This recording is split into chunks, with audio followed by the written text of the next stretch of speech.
We're dealing with relationships, part 5. We stumbled into this series quite accidentally, although I knew when we came out of cults and cultism, I wanted to talk about relational things. And I've been trying to work towards this idea of integration.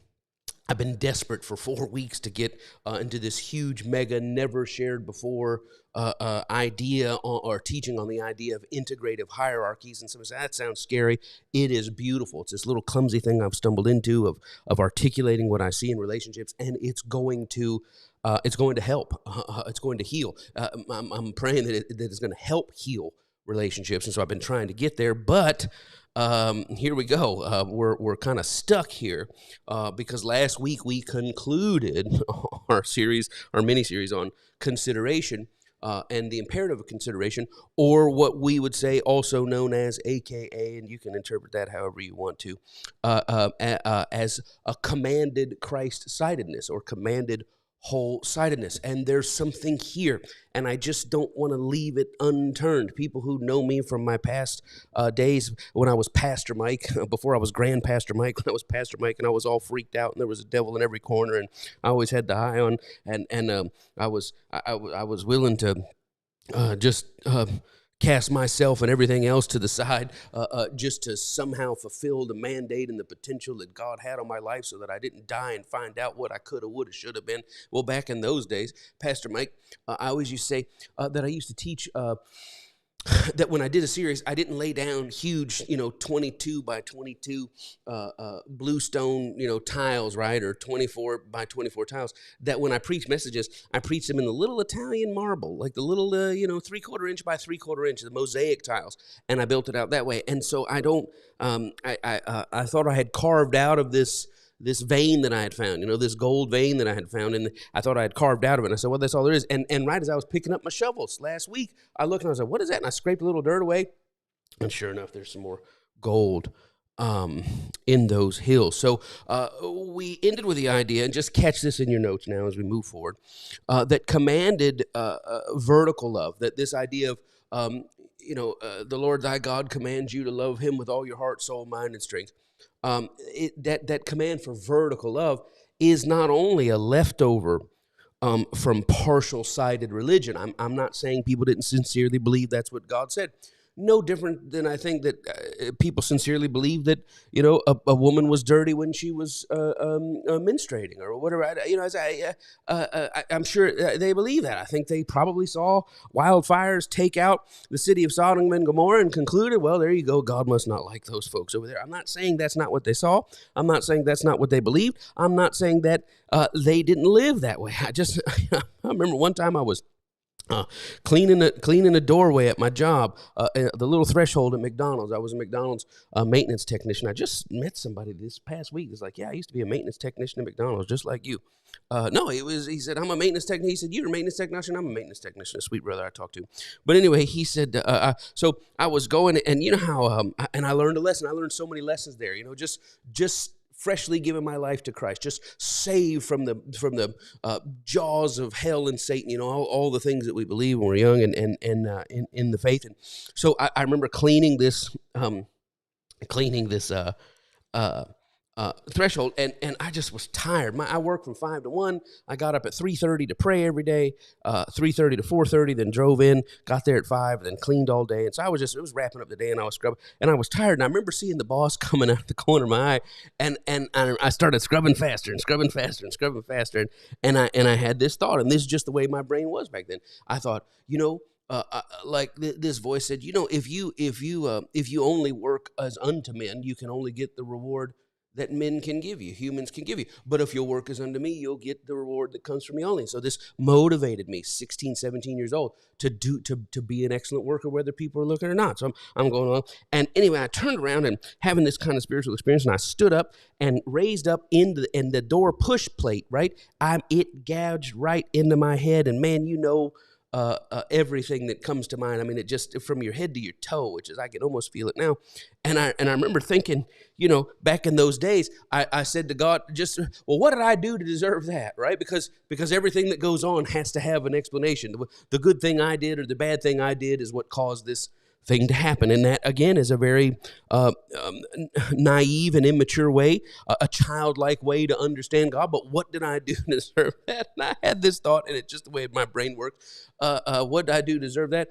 And I'll tell you what the thought that came to my head. Well, it's easy. You stood up and you wasn't paying attention where your head was going. And that's really what I did. It wasn't that, who was born, who committed sin that this man did smash his head into the push plate of the McDonald's breezeway door. No one did sin. This man did not look up as he stood and bashed his head. So I'm not saying they didn't believe that God said, you're going to love me or you're going to pay the price for it. And I'm not saying we don't have that hangover, leftover, residual, dangling religious theological participle in our religious thinking, but I also believe that's a fundamentally contra Christ idea. I command you to love me. Like Prince Hakeem, I command you not to obey me. I think it's a contra Christ idea, and I think it goes against the revelatory baton that we've been passed. I'm not saying that at one time they didn't believe that was everything, but that baton has been passed, and that baton now has told us this: that our upline love, that the love we direct towards God upline, is simply an ever increasing unforced reaction. I like that. The love we have upline, well, don't you tell me, Pastor Mike, now Pastor Mike would have thought that way. Grand Pastor Mike thinks different. Don't you tell me, Grand Pastor Mike. And I want to keep it Grand Pastor because it's kind of near Grand Master, like Grandmaster Flash, but you go too far and you get to Grand Wizard, and we don't really want that. That's not where we're going now. So Grand Pastor Mike, Grandpa Mike, I don't know, one of you will work it out and tell me, but that the upline love. Don't tell me I don't love God. I'm not telling you that. I was thinking this past week about our intimate times with God. Once we get through this series on integrative hierarchy, I want to talk to you about how to fellowship with God in light of the Omega view, right? Now that we've come out of this conditional weaponized, how do I do it? And one of the things we need is is music. And we not only need music that is not written standing in the quicksand of false conditionalized religion.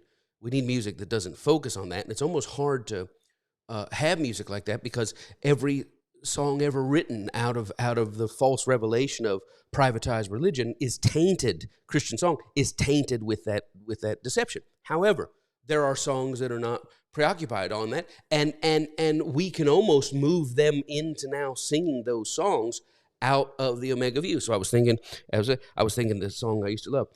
I love you, Lord, and I lift my voice. Now I forgot the song. I love you, Lord, and I lift my voice.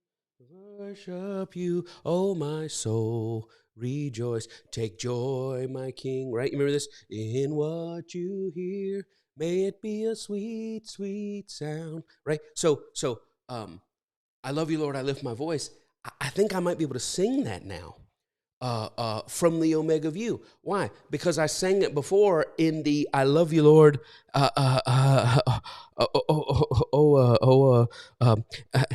hair-triggered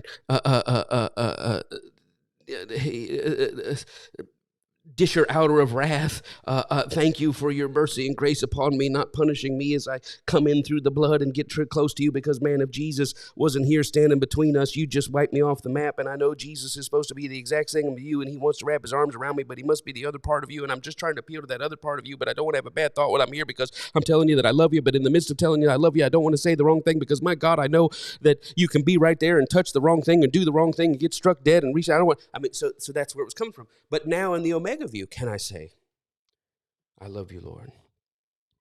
One of my favorite songs, I don't even know who it was written by, but a guy named Jeff Finholt sang it. He was kind of a rock and roll singer thing, and man, people get saved, and we want to take them right out of their, their Black Sabbath days and put them right on the pulpit. But he used to have this song, and again, I don't know if he wrote it, but it was, I need to be still and let God love me, right?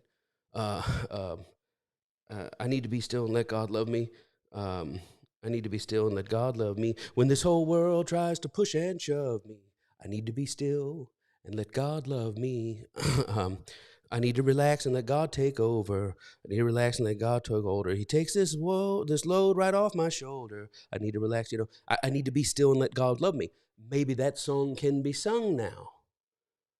You know, it's not thank you for the price, thank you for your mercy. If it wasn't for your mercy, I'd be all be lost. Well, that's all in the false view. That's in the conditionalized, weaponized. But maybe there is something there. So I'm not saying that we don't have an affinity to God. I'm not saying that we don't have a sincere, deep, loving affection towards God. I'm not saying that the feeling of love to God is illegitimate. I'm saying the command to love God has been shown illegitimate in the person of Christ, because our upline love is merely, or maybe not merely, but maybe wonderfully, an ever-increasing unforced reaction as opposed to response. When I say response, see, you react a certain way, then you choose to respond. But upline love that we feel to God is an ever-increasing unforced reaction. It's involuntary.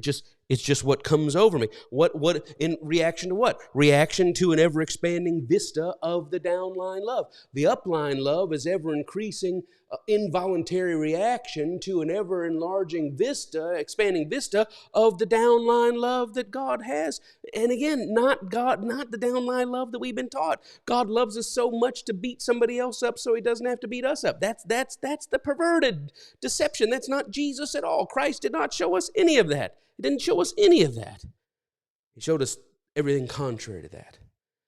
He just loved. He just forgave. Who are you to forgive? How are you going to do it? He said, well, I forgive you freely. Well, but where's the sacrifice? Where's the blood? Well, I'm doing it on credit. I'm forgiving everybody. I'm charging up. I'll pay it off on the cross. Nonsense. God loves because God is love. I'm not even sure God is good. Well, if God is good, I still say God is good, but I think if we stop and think about it, God is goodness.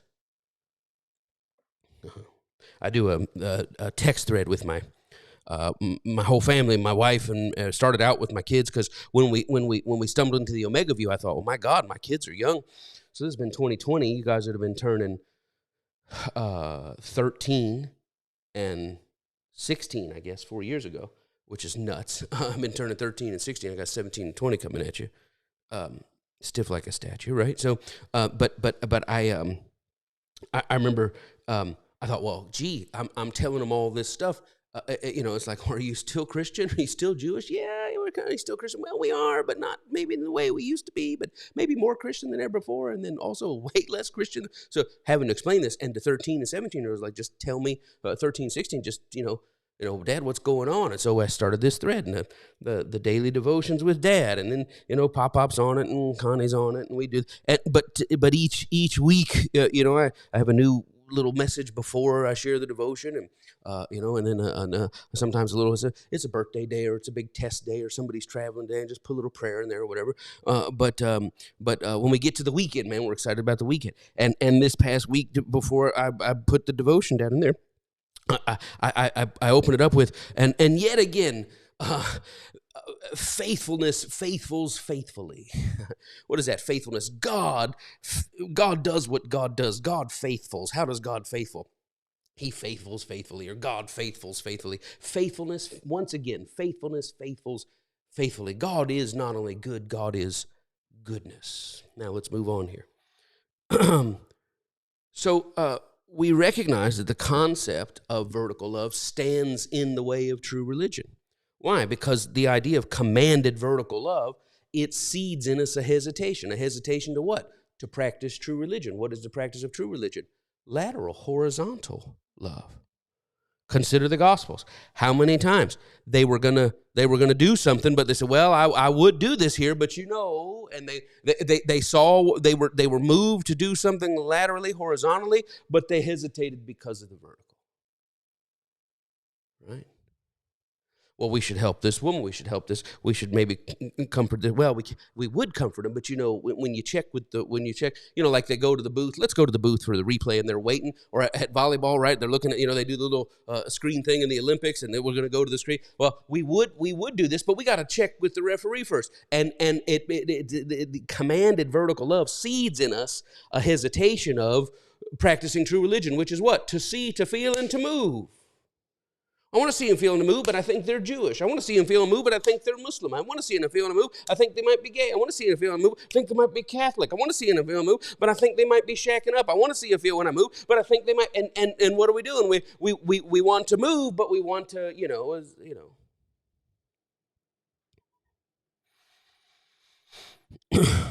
But if you look closely at the New Testament, the revelatory trajectory, look closely, and I say look closely because you got to pull out and weed out all the weaponized, privatized, conditionalized co-option of religion that we've inherited that separates us from Christ. If you can look at it, you'll see this. The truth is not that commanded horizontal love, commanded love of the other, did not usurp commanded love to God. In fact, that the commanded love for God has been swallowed up by commanded love for each other. That is this, that the fulfillment of a commanded love to God is satisfied entirely in our love for people. Whew. It's not, well, there was love for God and love for people knocked that out of the way so we no longer love God. No. It didn't knock loving God out of the way. It swallowed it up entirely. Why? So that now in loving people, you have fully satisfied any expectation of love for God. That is, practice love towards the other is our practice of love toward God. My. So when you get an upline view of God's downline love and your heart involuntarily responds and says, I want to do something, what does God say? I don't want sacrifice. Yeah, but I just see your love is so great and I want to do something for you, Lord. Well, you want to practice this love towards me? There's no other way to practice it except taking this feeling, this compulsion, this yearning in your inner bowels to do and to move and to feel the closeness of God. There's nothing to do. Oh, I just want to worship you, Lord. And I just want to say, and let me be 14. What did David do? A sacrifice, 3,000 animals just to show you how much I love you. And I'm not saying that when we're partial-sighted, I'm not saying that was not a sincere act, but I'm saying as the baton stick of revelation has been passed, we said, well, that's not a true religious practice. But moving on, watch my time. I hope you're still out there because I feel like I'm just rambling today, but I hope you're getting it. Just putting another coat of shellac on mosaic tiles. Someone say, when are you going to be finished with this bathroom? Just let me do my mural, and when you get there, you're going to see the whole castle and the Sleeping Beauty, and you're going to see everybody's going to be there. Just give me my time. For all my Disney people out there. So I moved on and I said, well, I'm going to talk on integrative hierarchies. And then a funny thing happened on the way to Arby's for a late night roast beef run. Connie and I got caught up in watching The Traitors with the incomparable Alan Cumming, and we watched season 2. Didn't even see season 1. Now I feel like we got to go back and see season 1. I don't know if season 1 can compare to season 2 because they say it's epic. The Traitors. One of you be murdered.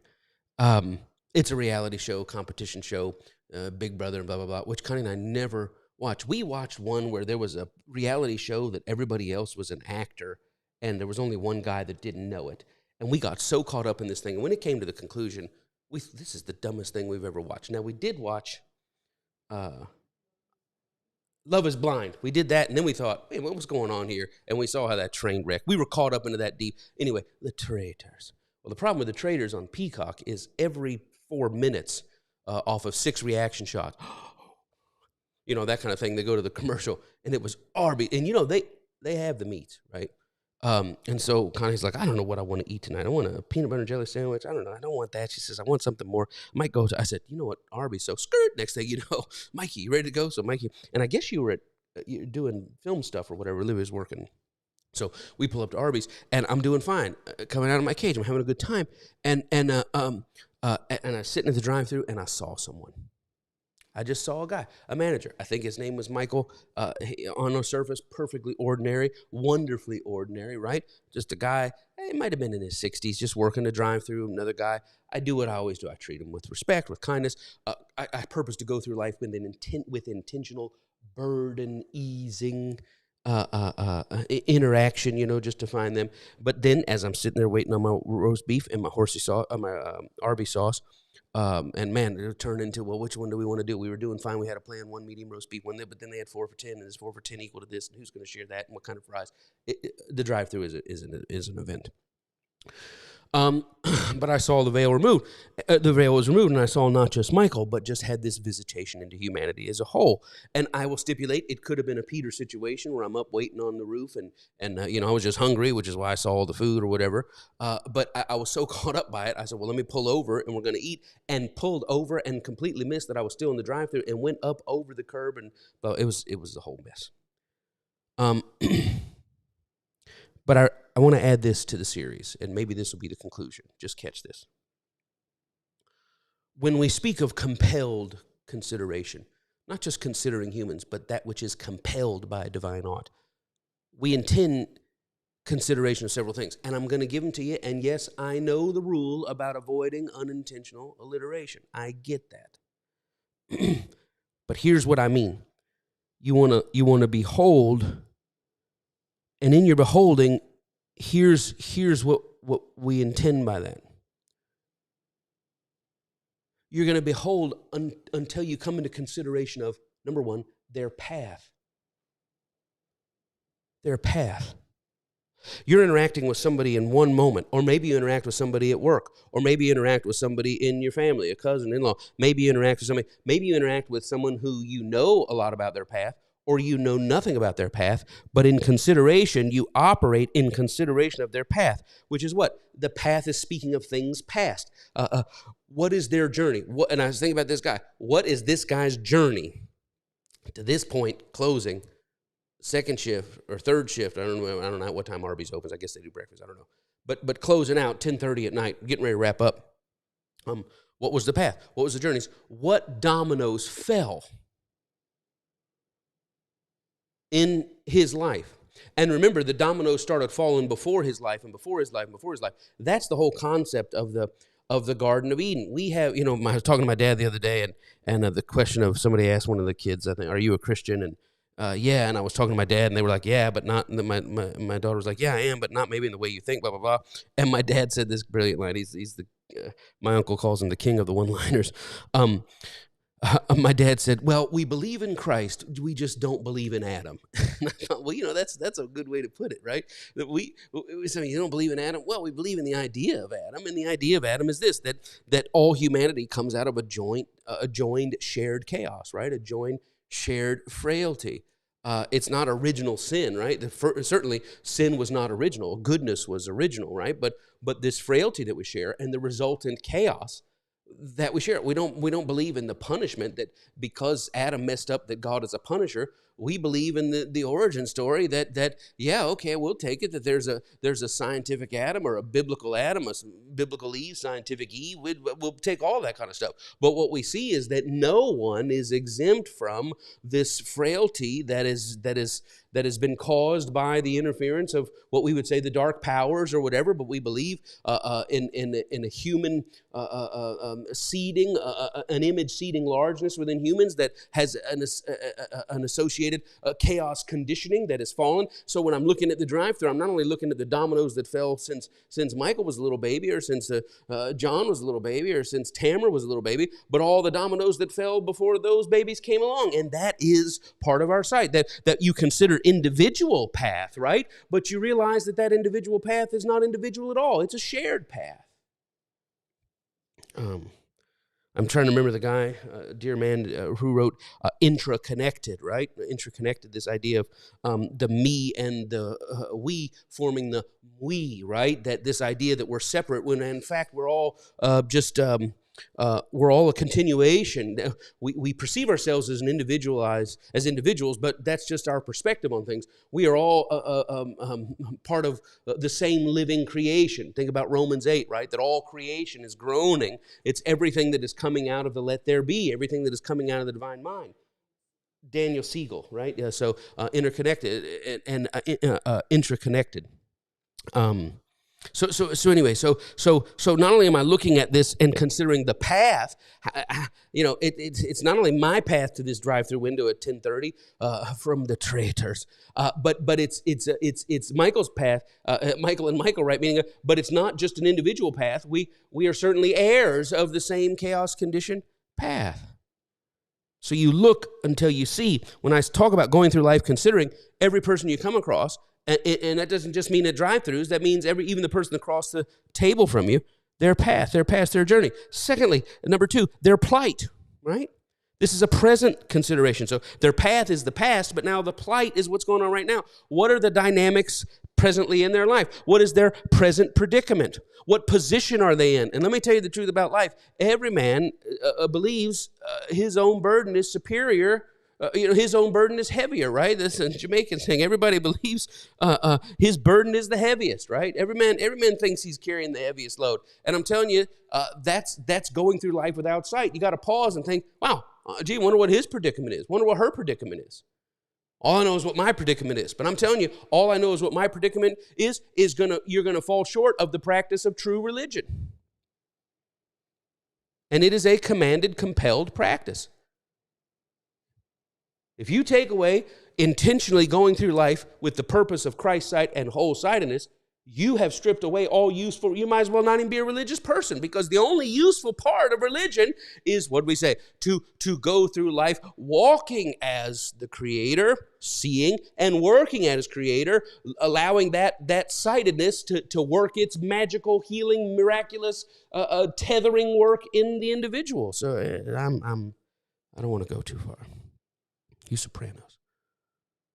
So their path, number 1. Number 2, their plight. Number 3, their possibility. Now we're speaking of future, right? We come into people all the time. You know, I think I was just dealing with something, and people going to prison and just things, just stuff that just the people I know and interact with and things that I do in ministry, and just really difficult stories. And people say, I hope they go to prison for the rest of their lives. And I understand that victim says that, and I get that and everything else. But the person beyond that, we talked about this, last week, is not dehumanizing people beyond that, because even when that gavel comes, there's a human being, with a path, right? Dominoes, with a plight, circumstances, but that path and that plight, that predicament, that present, that past are not the sole determiner of that future, that possibility.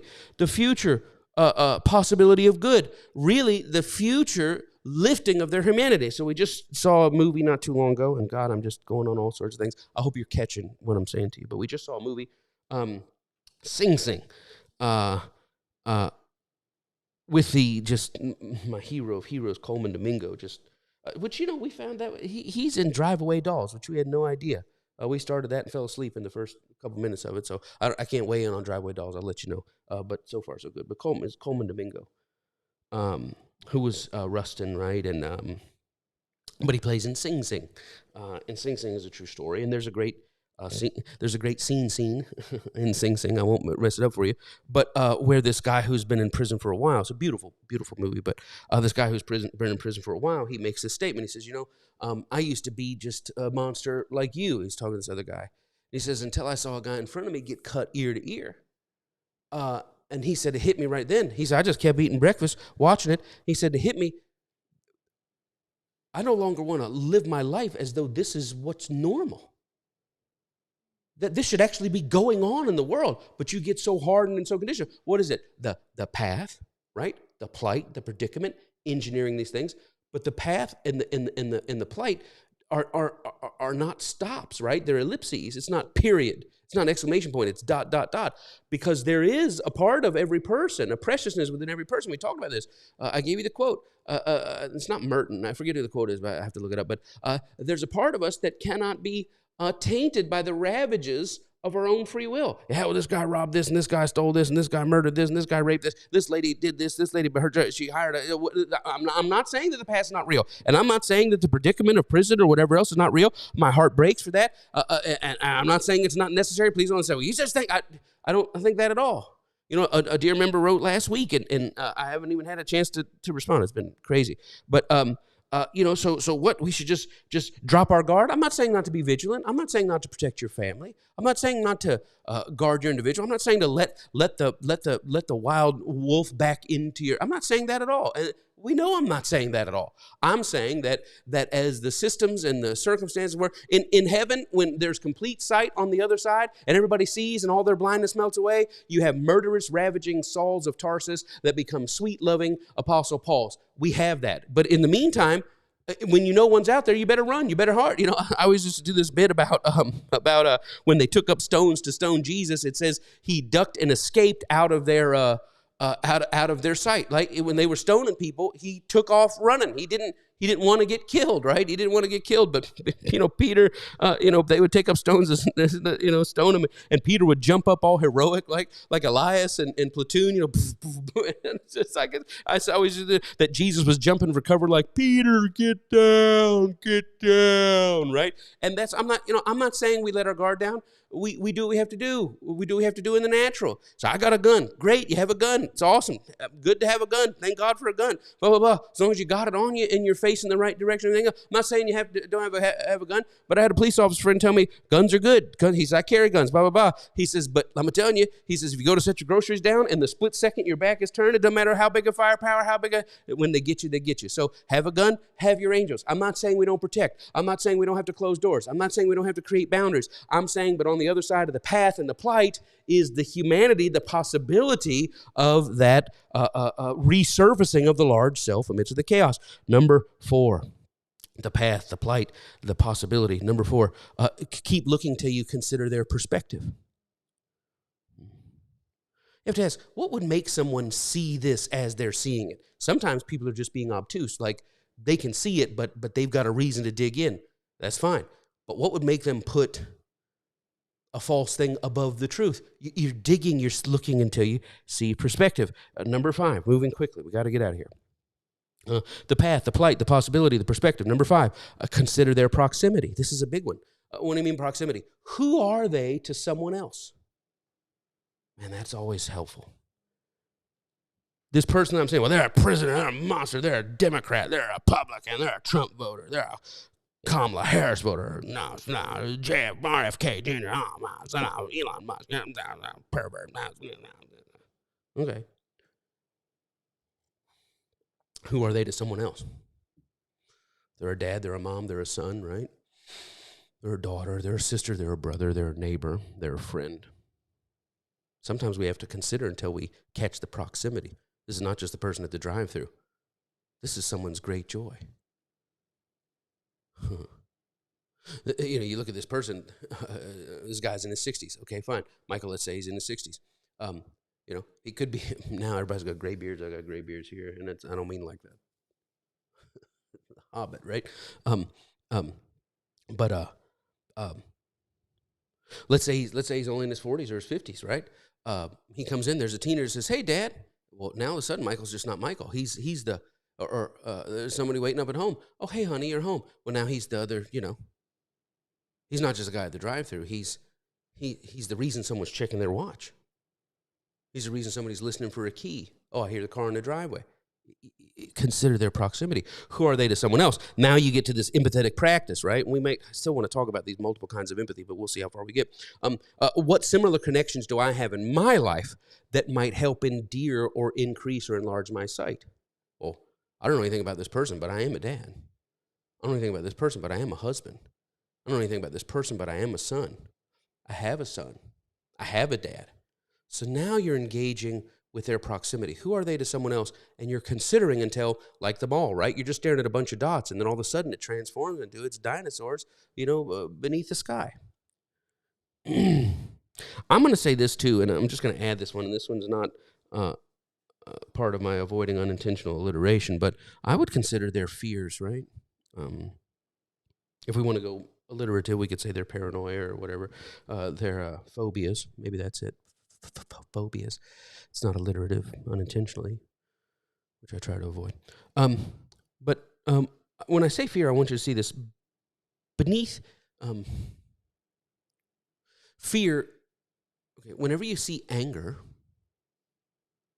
whenever you see hurt, many times beneath that is fear. And so sometimes when you interact with what is projected as anger, what is projected as anger often has hurt beneath it. What is projected as hurt often has fear beneath it. One of the things I try to do, I consider myself a pro-life person. There's so many asterisks to that. I consider myself a pro-life person. Is that policy that I want to export based on my revelation to the point of incarcerating people who might be doing something out of a fear that I need to engage in intentional, empathetic exercise to understand before I reduce it to a simplicity. Well, just keep your legs closed. Well, that's not always how it works. So when I see people angry about abortion, when I see people angry about, the right to choose, or however you want to frame, right to choose, right to kill, right to this. I mean, everybody wants to argue for autonomy. Everybody wants to argue for sanctity. We're just switching sides. But I've learned a long time ago that when people are passionate and angry, I try not to respond to their anger. I try to go, okay, what is the fear here? And that's what you have to ask yourself. What is the fear here? And fear is a tough thing. And if I can encourage, if I can enlighten, if I can embolden, if I can support, I will. But more than anything, I just want to apply the direct pressure of love. Non-shame. And I'm going to tell you this, I have my feelings about pro-lifeness, and I hate even the word pro-life. I hate the word pro-life like I hate the word Christian. Like I think a lot of atheists hate the word atheist because it's been co-opted. I'm saying personally, I personally love the ideas of little babies in the womb. I love that. But I'm not going to play that little tiny embryonic fiddle to try to put on people's emotions, because I know on the opposite side of the emotion are people who feel like they're being compelled to do things against their will that transgress their own autonomy. I'm not wanting to fight anybody. I don't want to fight anybody. But I will say this. I have compassion on people who are afraid. And if there's someone who sees this pregnancy or the person that the pregnancy is with or whatever as legit or not legit, like legit, I'm marrying the devil, legit, I'm carrying the devil, or not legit, I'm connected to the devil, doesn't matter to me. I'll tell you who is not hung up in it at all. God is not up there angry. Oh, the little babies, I'm going to get y'all for little babies. That's old, ridiculous stuff. God, whatever the courtroom looks like on that, who was right to abort, who wasn't right to abort, who was the aborted, who was the abortee, the aborter. I'm telling you, God does not divide in those things. God looks at everybody through their human plight. God sees us, right? Path, plight, predicament, possibility, proximity, perspective. He sees all of these things. And he looks at us with this kind of love, and all we're supposed to do is look at other people with that kind of love. So, I got no shame for anybody. I got no guilt for anybody. I got no condemnation for anybody. I'm always going to encourage everybody. I just want you to know I had an abortion. I get it. I totally get that. I have the capacity to put my mind in that puzzle and to consider somebody's plight, predicament, fear, and all the phobias and all that kind of stuff. I could put my mind in that puzzle and go, yep, I get that. Yep, I see how you would. Yep, totally, I get that. I'd be afraid of that too. Because let me tell you, as a pastor, as a counselor, I've seen the other side as to how those things work out. I've seen it all, right? Looked at that from both sides now. And it works a lot of humility and a lot of grace and a lot of love. And you just want to sit with people and say, being human sure is interesting, isn't it? We're all just trying to reach after and do the best that we can do. No. Some people are so blinded. Many times we are blinded. And most often we're blinded trying to fulfill some unnecessary vertical command when what we should really be doing is sitting and grieving and walking in the ministry of non-condemnation. And that's where I want to live. What if your wife, what if your daughter, what if your daughter-in-law, what if you're this? Think of that. How horrible would that be? You know what I'd have to do? I'd have to sit and say, man, if they were in every one of those positions and they were ever at that crossroad, what would you do as a dad? I'd consider their path, their plight, their predicament, the possibility. I'd share my thoughts. And guess what? I'm going to be the biggest arm-lovingest, ice cream conist, love-rappingest, moving forward higher and better. I see the future beyond whatever decision is made here than you've ever experienced in your life. Why? Because I want to walk as the Creator and work as the Creator. And I guarantee you God is not checking. Well, we'll sort that out later. It's our false idea. It's our Antichrist idea of God that's got us so twisted up in the first place. So all of this is to say, what we're looking in these observances, discovering and thinking about what it's like to be them. And please understand, I'm not interested in your argument on it. Everybody thinks, well, you're wrong about that. Not interested in it. Not even making an argument. I'm just telling you who I am. You be who you are. Well, you need to hear who I am. No, I don't. You need to hear my thought. No, I don't. It's not necessary. I don't need to hear your thought on it. It's not necessary. That's not what this is. I'm not gathering every week to listen to you talk. Right? That's not what's happening. You're here to listen to me talk, and I'm talking. So please, just don't. It's okay. I love you no matter what. Even if you disagree with me, say, well, I've just lost faith in you. Come on, you already know I'm screwed up, right? You already know. You knew from the get-go that I need mercy and compassion and everything else. So if I'm blind, I'm blind. Just pray for me. But you just love me like I love you, and we'll be all right. In short, we're considering what it must be like to be the other. How long? Closing right here. 1 minute. How long? How often? How many times do I have to look and look again? That's the question. Okay, so I'm supposed to walk through life looking. How long do I look? How often do I look? How many times do I look and look again? The answer is this: until you are moved. How long do I have to look at the other? Until you're moved. Matthew 14, Jesus looked upon the multitude and he was moved with compassion toward them. A yearning in our bowels. Brother Copeland used to say, a yearning, aching that sets us in motion until we are moved to act, moved to pray.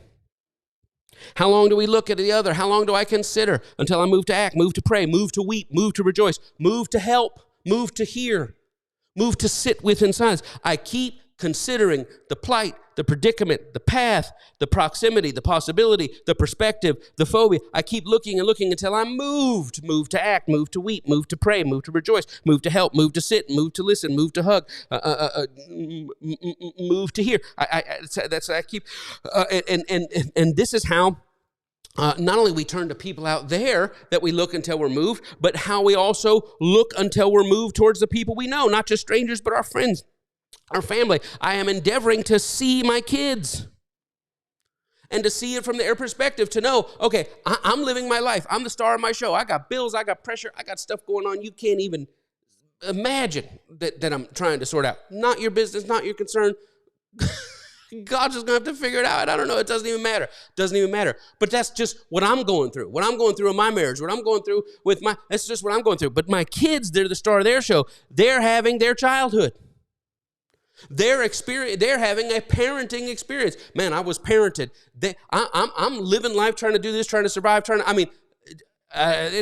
but that's not what they're having. And I always think about this. My kids one day are going to have future pillow talk with someone, right? They're going to be laid up in the bed with someone, and it's going to be late at night, and they're going to be in the afterglow of just great lovemaking and just feeling secure and just the warmth and tinglies and just the touch and the stillness of that night. And they're going to talk. And when they talk, they're going to pour out their journey, and the person's going to hear, and that person's going to share their journey. And I realize that as a parent, in their parenting experience, in their childhood, I am the author of their parenting experience, and I ask myself, what trauma stories am I contributing to that conversation? Man, I remember one time my dad went nuts. I remember one time my dad said to me this and that. I remember one time my mom said to me. I remember one time, my dad, he accused me of something I didn't even do. I mean, I think, oh my God, am I contributing trauma to that?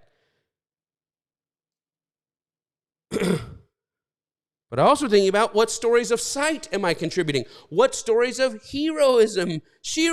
When that stillness of that night where you're laying and tracing the shoulder and just Mikey's looking at his wife and the curves and just the beauty of, my God, the female just beauty to be with a woman and just look, or wherever he wants to be, or Olivia, whoever she wants to be, whatever it is. But in that stillness, hopefully they're loved and they've been loved and they feel safe. And in that safety, as they start to gush, are they going to say, one time we were going to the drive-thru and John Mulaney and a black coffee and blah, blah, blah. Or are they going to say, man, I just was really down and we had to be somewhere and I had to do this thing. And my dad was like, you know what, bump this, let's go. Man, we ended up at Ali Koala's. It was the greatest thing in the world.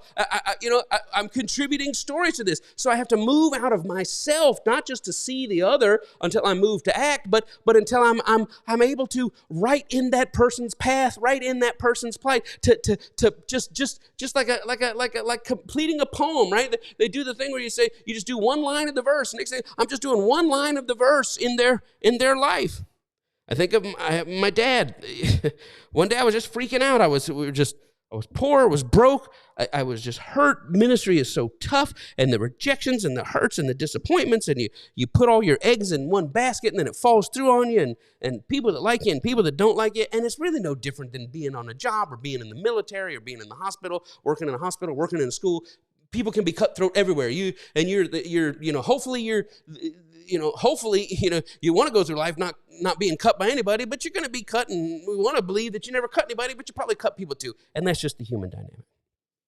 But I was just having a meltdown. I was just having a day, and I was 17 or 18, and I was trying to figure it out, and I couldn't do this, and I couldn't do that, and I couldn't go here, and couldn't do this, and I mean, we were selling brownies to selling, and I don't mean Connie's Magic brownies. I mean, we were selling like a box of 99-cent brownies that you sell, and you break them up, and you sell them for $0.25, and you end up making $3 on your box by the time it's done, and that was how I was getting money to go on mission trip to go be the preacher that I wanted to be, but I couldn't. I was like first blood. I couldn't find the legs. I could never find pins. I just wanted to be a preacher, and I had to write sermons, but all the freaking pins in our house, they were either dry pins or dead pins, or somebody left the cap off pins, or they're the stupid pins that when you write and you're left-handed, you drag it all the way through, and I just couldn't find it. And I'm just having this meltdown. You ever just have a day where you're just having a meltdown, and the pins had nothing to do with it? It was just the crap that was going on, and the pins became the blame.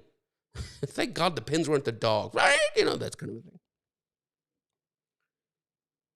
The next day I came home exhausted, McDonald's, and I threw my uniform down. I smell like grease and cleaning out the grease pit and just disgusting. And on my little bed was a stack, a brick of pins rubber banded together. My dad had gone to every bank, every place, everything that gave out a free pin and put those. And you say, it's $2 worth of free pins. It saved my life. To the point where a decade later, laying in that the blue streaked moonlight on the walls with Connie, what am I doing? I'm bringing forth now the hero story. I look at Connie. I look at her life. I think of her burden. I think of her load. Galatians 6:2, bear ye one another's burden, so fulfill the law of Christ. The law of Christ is, I keep Christ's commands to love God and to love others. That's not Christ's commands. Just stop. Fulfilling the law of Christ is that all God wants you to do is look at the other. And yes, it's a spiritual burden. It's a frailty burden, a sin burden, whatever, human weakness, the weight of the journey. But it's also important to accept and metabolize the fact that for everyone we see, meet, or know, they have a burden that we may not even be privy to the details. What I mean by that, I look at Connie and I know what she's carrying, and I try to move in compassion towards what she's carrying, but make no mistake, every human being you meet is carrying something that you might not be privy to the details. And so to see them and to see and to consider what they're carrying. And now as a husband, what I want to do, I want to, because I am privy to the details, even if I wasn't privy to the details of what she's carrying, and sometimes I don't always know what she's carrying, because sometimes we both realize we're carrying so much that the last thing we want to do is say, oh, and also, because we don't know when the thing's, just going to all crumble down. We don't know that, so we don't share all. We don't share this, and we don't share that. And, and so, but we share, and then we say, why wouldn't you share? Because I knew you were going through, so we have to carve out safety times to talk about things, to add things on, because we don't want to add on at an inappropriate time, because we both know it's like playing a thing of Jenga. If I just grab something here, or if I just, don't break the ice, or whatever it is, you just add one more thing on. But to consider what she's carrying, and I know what she's carrying, and I'm telling you, if you took all the financial stuff out and all the other stuff out, and you just say what she's carrying functionally and all the other drama that we have, just what the workload that she carries, right? And so now what I do, you don't just consider as a man, pat you on the back. I see your load. Sometimes a pat on the back can be good. Sometimes a pat on the front can be good. But there's that. But also, what do? You say, I see until I'm moved.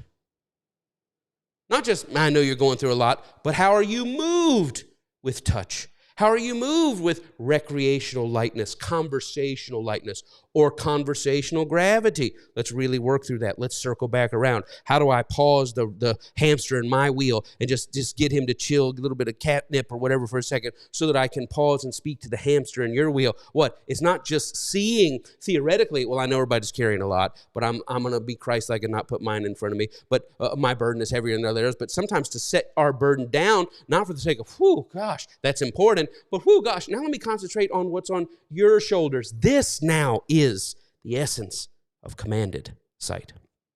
Thank you so much for your support. Our precious little church, beautiful church. Thank you for the love. Thank you for the love. Thank you for the love. It means the world to Connie and I. We're so blessed. Your financial support to say, my God, I get something out of every message. I get something every month. We're coming on a new month. Say, look back. Say, okay, it's September here. Okay, yeah, let's think about August. What did I get out of the month of August? I just want to be a blessing to you. Thank you for being a blessing to us. And of course, beyond that. So after I'm a blessing to you guys, what's next? Take all your tithes, your offerings, everything you want to go, and just go out and be a blessing to the world. Take your time, your talents, your volunteerism, and all that kind of stuff. Be a blessing to the world. You don't have to go far. You certainly don't have to come to my church and my steeple to find a place to be of use, to find a place to be moved to action. So we thank you for seeing and acting and creating a community. All right, that's it. That's all I got. God bless you. Peace, health, protection, preservation, loaded with benefits every day. The ministry of angels, favor, wisdom, grace, divine direction, divine override be upon each one of us this day and all week long. Peace on you and yours. Lightness, light arising in the midst of darkness, a lifting word spoken to your heart that God is carrying you even as you carry the weights of your life and of those around you. May you be lifted and strengthened today and loved, loved, loved. Know in Jesus' name that by these folks here, folks to me and to my left, your right, a gaggle of folks upstairs, a love beagle that sends a high paw to you and a sniff and a high paw to you and lets you know that you are loved. Dogs are just a gift. You be blessed. And I'll see you next week. This is the message, September 1. It's in the books. God bless you all. Make it great. I'll see you next Sunday.